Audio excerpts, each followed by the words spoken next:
On the last night of the year, when most people are counting down to a new beginning, Black churches gather for something deeper, something sacred.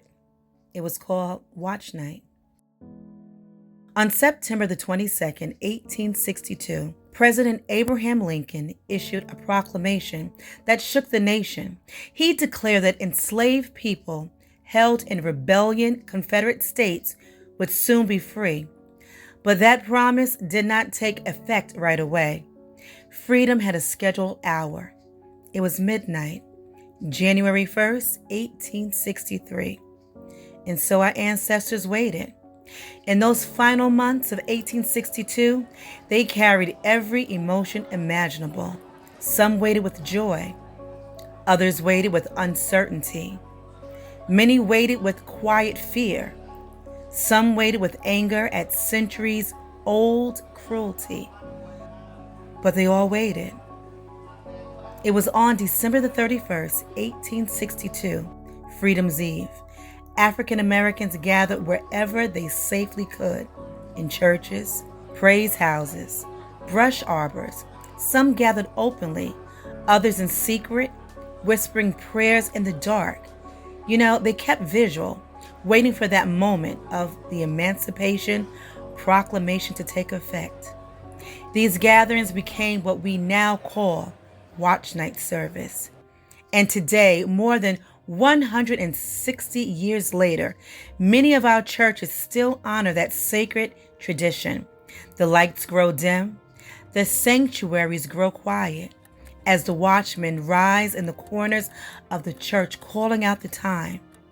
11:58, 11:59, midnight. Just as our foreparents just listened for the hour of their liberation, we listen too. Not because it's old, not because it's, outdated, but because this is our history. This is our testimony. This is how our ancestors endured. It's what they prayed for. And that's what's been passed down to us. All my life growing up, Watch Night service at church meant we would welcome in the new year praising the Lord. And that's what we did.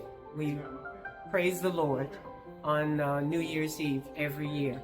And recently I learned that Watch Night is the history of Black enslaved people in our country waiting for midnight on the first day of January 1863 for the Emancipation Proclamation to take effect.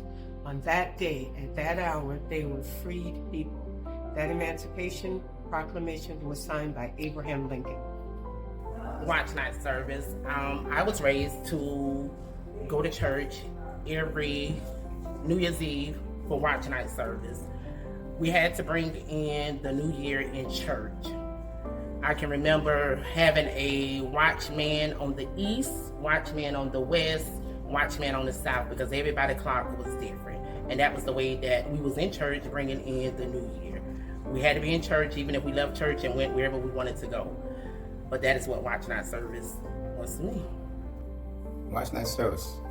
I've been going to the service for some time, a number of years. I realized there's a much more significant meaning to the Watch Night service than I had known over the years. I realized it was a night when we looked for freedom, for the freedom of the slaves back during the time, which is something I'm really interested in and want to find more about. What Watch Night service means to me in this spiritual sense is that Jesus, who is the watchman, is taking care of us and watching over us as we enter into the new year. So I know traditionally what Watch Night service means, but for me spiritually, Watch Night service means God is always watching over us. Watch Night was a time when our fathers and mothers, those would come into the church and we would celebrate and give God thanks for leaving out the old year into the new year.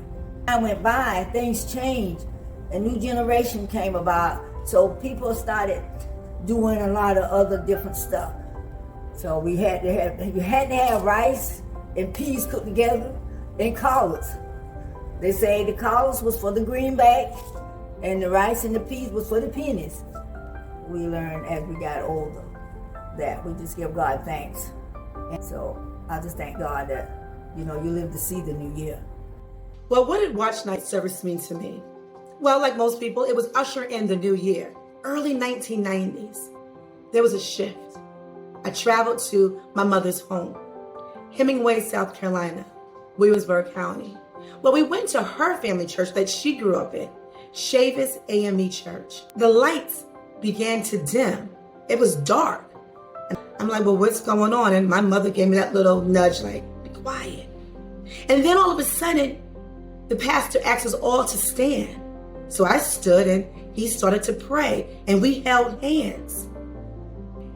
I often would hear someone just holler out from the corner and go, "Watchmen, Watchmen, what time is it?" So I looked at my mother again. What's going on? And then I would hear someone go, 11:56. And they kept doing it. "Watchmen, Watchmen, what time is it?" Midnight. The crowd erupts. Everyone's praying and yelling and praising God and hugging each other. The lights come on.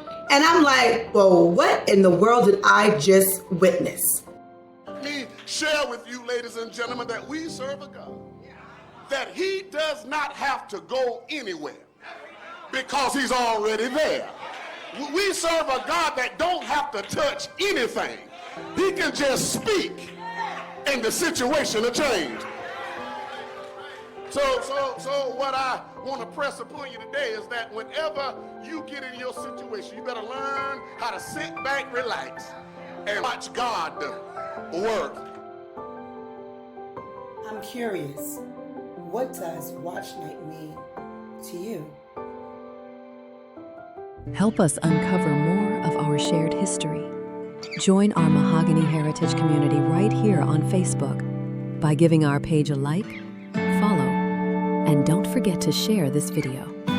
Together, we'll honor more ancestral legacies.